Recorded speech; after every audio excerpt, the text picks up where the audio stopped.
Hello दोस्तों, नमस्कार। अभी जो 1 अप्रैल से जो रूल चेंज होने वाला है गोल्ड सिल्वर वाले रेशियो पे, तो उसमें कई मतलब लोगों का तात्पर्य था कि सर फिर इससे क्या गोल्ड सिल्वर में तेज़ी हो सकता है कि नहीं हो सकता है? सेबी ने ऐसा क्या किया है? कुछ लोग बोल रहे हैं सर ईटीएफ का जो प्राइस है वो सेम गोल्ड का जो एमसीएक्स में प्राइस चल रहा है उसके बराबर हो जाएगा। इस तरह के कई क्वेश्चन आप लोगों को मतलब सामने आए होंगे, ठीक है? तो उस पे हम चर्चा कर लेते हैं। देखिए, हम ना ज़्यादा डिटेल में नहीं चर्चा करते हैं, हम लोग मोटा-मोटी देखते हैं क्योंकि उतना डिटेल में जाएँगे ना, क्योंकि एक बार हम डिटेल में गए थे तो एक मूव छूट गया था। ये फर्स्ट टाइम हुआ था, तो इसीलिए हम ज़्यादा डिटेल में नहीं जाएँगे। हम बस ये चीज़ समझ जाएँगे कि इससे हमको करना क्या है, बस इतना ही काफ़ी है। हर चीज़ का हम डीप बाल का खाल नहीं निकालेंगे। तो जिस तरह आप देख रहे हैं कि जो गोल्ड सिल्वर का जो ईटीएफ है, उस पे जो महत्वपूर्ण सर्कुलर आया है, तो पहले क्या था कि गोल्ड और सिल्वर का जो प्राइस सेट होता था, वो लंदन बुलियन मार्केट एसोसिएशन एलबीएमए के आधार पर होता था, ठीक है? उसी के आधार पर कीमत को फिक्स किया जाता था। तो इसके मतलब इसको जो चेंज करके अब मतलब हाँ, उसको जो चेंज करके लोकल मतलब कर दिया गया। इंडिया के मतलब घरेलू भाव के बीच मतलब कर दिया गया। घरेलू मतलब ले आया गया है। इसको बोलते हैं पोल्ड स्पॉट प्राइस। इस बेस पे शिफ्ट कर दिया गया है, ठीक है? पोल्ड स्पॉट प्राइस जो इस रेट पे सेट कर दिया गया। अब क्या है वो हम आपको थोड़ा-सा डिस्कशन देंगे जिसमें ईटीएफ का एनएवी वगैरह सेट हो जाता है। तो इसमें क्या प्रॉब्लम आता था, तो लंदन बुलियन मार्केट वाला जो है ना हिसाब-किताब में प्रॉब्लम आता था कि इसमें एक्सपोर्ट, इम्पोर्ट, फिर टैक्स का शुल्क, फिर डॉलर, रुपया, मतलब कई चीज़ का तामझाम ज़्यादा था, है ना? तो इसलिए आयात शुल्क से लेके मुद्रा रूपांतरण, है ना? और फिर फर्दर टैक्स, ये सब कई मतलब उल्टे-सीधे कई जो थे नियम से उसको चेंज करके सीधा कर दिया गया है पोल्ड स्पॉट प्राइस बेस। अब ये क्या प्राइस है? हैं? जो घरेलू बाज़ार, जिसमें कई बार घरेलू बाज़ार की वास्तविक कीमतें सटीक रूप से नहीं झलकती थी, तो इस तरह से मतलब किया गया। तो अब इसमें तो न्यूज़ में है उतना नहीं है, इस पे आपको अभी डिस्कशन करेंगे तभी तो क्लियर होगा और हम लोग को समझ में आएगा कि आखिर ये है क्या मामला। तो इस पे चलिए हम लोग डिस्कशन कर लेते हैं। तो इस पे क्या है और हम सारा एग्ज़ाम्पल के साथ आपके साथ डिस्कस करेंगे। तो पहले तो हम ये जानते हैं कि पोल्ड स्पॉट प्राइस क्या है? इसको पहले हम लोग क्लियर कर लेते हैं, ठीक है? जो स्पॉट प्राइस है ये क्या है, इस पे हम एक बार डिस्कस कर लेते हैं। तो ये क्या होता है, स्टॉक एक्सचेंज कौन है? 2 ही है, एनएसई, बीएसई, है ना? तो इसमें जो है बुलियन, डीलर, बैंक, ट्रेडर और भी आते होंगे। ये जो होते हैं, ये अपना रेट मतलब देते हैं। पहले तो ये जानिए कि ये करता कौन है? ये एनएसई और बीएसई 2 ही है जो रेट घोषित करता है, ठीक है? गोल्ड सिल्वर में गोल्ड स्पॉट प्राइस को आमतौर पर यही 2 करते हैं। देन आप इसमें थोड़ा-सा और हम आगे जाते हैं और इसमें क्या, जैसे प्राइस है ना? हाँ, कहाँ लिखे थे? हाँ, यहाँ मिल गया। जिस तरह एक्सचेंज ने 5 बड़े गोल्ड डीलरों से 24 कैरेट सोना का भाव ले लिया, ठीक है? अभी के टाइम में जो भाव चल रहा है, उस हिसाब से ले लिया। रेट कैसे सेट करेंगे और ईटीएफ में कैसे उसका इम्पैक्ट होगा, उस चीज़ को भी हम आपके सामने रखना पसंद करेंगे। जिससे क्या है कि आपको ठीक-ठाक समझ में आएगा। तो अभी गोल्ड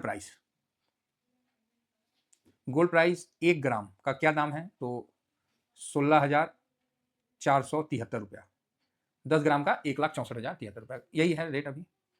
अब यहाँ सीधा टॉपिक पे आ जाते हैं, गोल्ड बीज। क्या करिएगा इतना हम लोग उसमें जाके, इसका प्राइस क्या है? तो इसका प्राइस आज के टाइम में 131.65। अगर आप ये सोचिएगा कि ये दोनों बराबर हैं तो नहीं, ठीक है? इस चीज़ को क्लियर मान के चलिए कि 1 यूनिट गोल्ड का बोलते हैं ना, 1 यूनिट मतलब 1 शेयर खरीद लिया ना गोल्ड बीज का, तो ये 1 यूनिट हो जाता है, ठीक है? तो कभी ये मत सोचिएगा कि एमसीएक्स का एकदम जस्ट वो हो जाएगा। हाँ, कोशिश किया जा रहा है, लेकिन ये कहना गलत हो जाएगा। क्योंकि हम लोग एनएवी बदला है। पहले जो वहाँ था, कहाँ? अ, इ लंदन में था, वो इंडिया लेके आया। तो इंडिया में हम कैसे सेट करते हैं प्राइस को?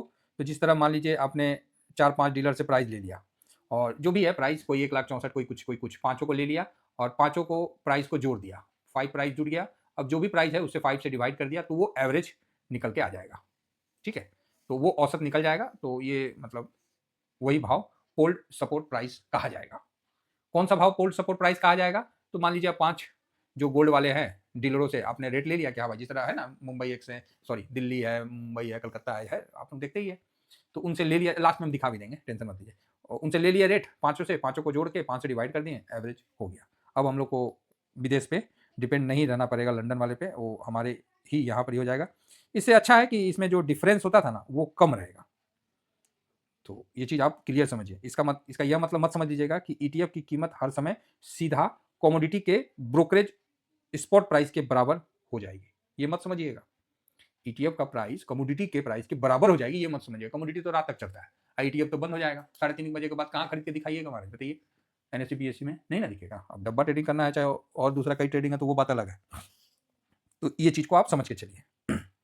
पहला कि स्पॉट प्राइस के बराबर नहीं होगा। उसका कारण यह है कि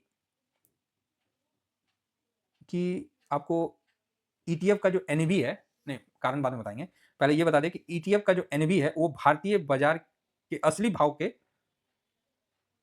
और करीब रहेगा, भारतीय बाजार के असली भाव के आसपास रहेगा।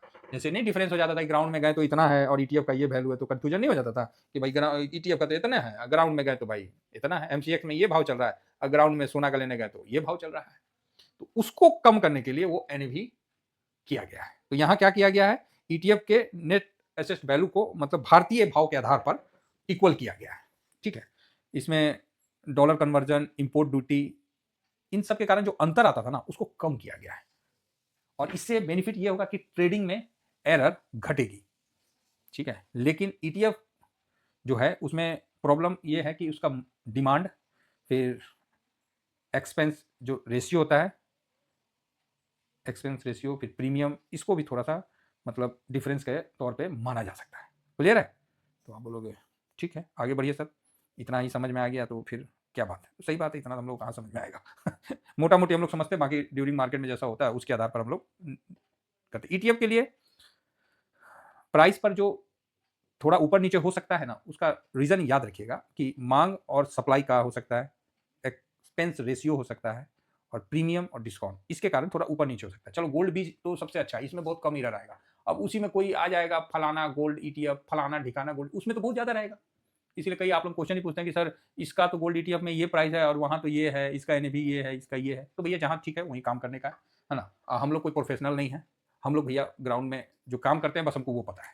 और क्योंकि हम लोग को ना ज़्यादा बाल का खाल निकालने से फायदा नहीं होता, हम लोग मोटा मोटी समझते हैं और अपना काम कर देते हैं। क्योंकि इतना ज़्यादा समझ मतलब रहता है ना मार्केट में समझने का, कि आप हर चीज़ को समझने लगिएगा तो भाई साहब कन्फ्यूजन हो जाएगा। जो बात है वो क्लियर है।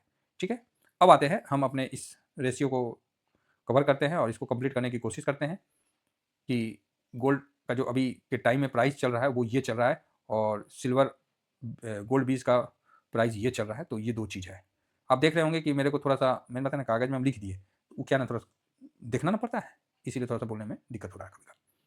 अब एक यूनिट जिस तरह आपके सामने है, 0.01 गोल्ड को लगभग जो है, जिसका रोज एक्सेट रोज बदलता एनएवी के अनुसार है 0.01, लेकिन ऑन ग्राउंड में जब आप जाइएगा तो ये 0.008 के आसपास निकल के आता है।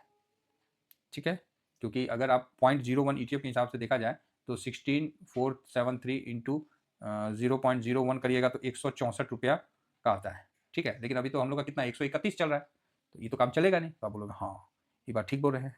तो इसीलिए ना ईटीएफ में प्रीमियम होता है, डिस्काउंट ट्रेड होता है, एक्सपेंस रेशियो होता है, मतलब इस तरह का। और लेकिन अब ग्राउंड में एक्चुअल गोल्ड होल्डिंग रेशियो अगर देखना जाइएगा तो आपको ये निकल के आएगा, पता है कितना, 0.008 ग्राम। ठीक है, ये एक्चुअल आता है। तो अब रूल चेंज भी हो रहा है, तो इसमें एनएवी जो है अब इंडियन पोल्ड स्पोर्ट प्राइस से बनेगा।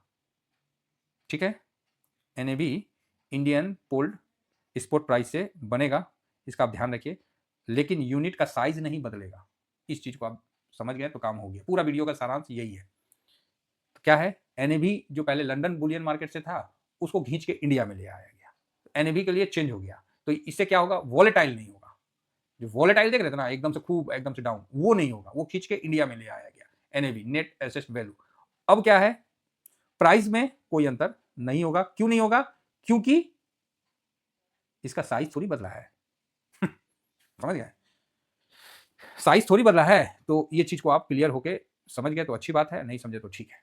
अब यहीं पर ही 16473 इंटू 0.008 को जब आप मल्टीप्लाई करिएगा तो तकरीबन आपको 131.78 अप्रॉक्स यहाँ आ जाता है। तो इसीलिए एक्चुअल ये है। ठीक है, एक्चुअल ये है, तो ये चीज़ आप समझिए। तो इसीलिए आप सोचिएगा कि कुछ बहुत बड़ा तूफान ही तेजी आ जाए, तो ये पॉसिबल नहीं है। और ईटीएफ जो है वो छोटा सा फ्रिक्शन का गोल्ड है, मतलब छोटा, मतलब 0.008 ग्राम का गोल्ड है, समझ गए ना, एकदम छोटा पार्ट है, तो इसी का ध्यान रखिएगा। तो एनएवी कैलकुलेशन का मेथड बदला है, यूनिट साइज नहीं बदला है, ये बस समझ जाइए तो काम हो गया। एनएवी का कैलकुलेशन मेथड बदला है कि हम पहले लंदन बुलियन मार्केट से थे तो यहाँ आ गए, अपना हम चार्ट कोई ले लेंगे, उससे एवरेज लेके उसको डिवाइड करके 5 से एक एवरेज निकल आएगा, उसके बेस पे हम कर लेंगे, पोल्ड स्पॉट प्राइस बना लेंगे, ठीक है, चलो जी। लेकिन यूनिट साइज जो है 0.008 ग्राम, ये नहीं बदला है। अगर ये बदलता तो जाके ईटीएफ में पॉजिटिव निगेटिव का जो होता है, तो यहाँ कोई फर्क नहीं पड़ेगा। अब बोलिएगा अच्छा, हाँ ये बात है। तो सर एमसीएक्स के बराबर ये चलेगा? नहीं चलेगा, ये रेट दोनों बराबर आप नहीं कर सकते हैं, तो ये भी चीज क्लियर है। ईटीएफ अपने हिसाब से चलेगा, उसमें अपना कम बेसी रहेगा, क्या है तो उसमें खर्चा पानी जो भी है वो जोड़ लीजिए, तो दोनों बराबर नहीं होगा। तो आशा करता हूं कि आप लोगों का जो भी डाउट उत्पन्न हुआ होगा तो वो हम आपको बता दिए। तो ईटीएफ गोल्ड का बहुत छोटा हिस्सा है, एनएवी बदला है, यूनिट नहीं बदला है, और जब यूनिट नहीं बदला तो कौन चीज का चेंजिंग होगा। तो समझ गए तो अच्छी बात है, नहीं समझे तो ठीक है, आगे और कोशिश करेंगे, सिल्वर पर भी इसी तरह से हो जाएगा तो बता देंगे, नहीं तो ठीक है। फिलहाल इतना ही कहकर अपनी वाणी को विराम देता हूँ। थैंक यू वेरी मच, जय हिंद जय भारत।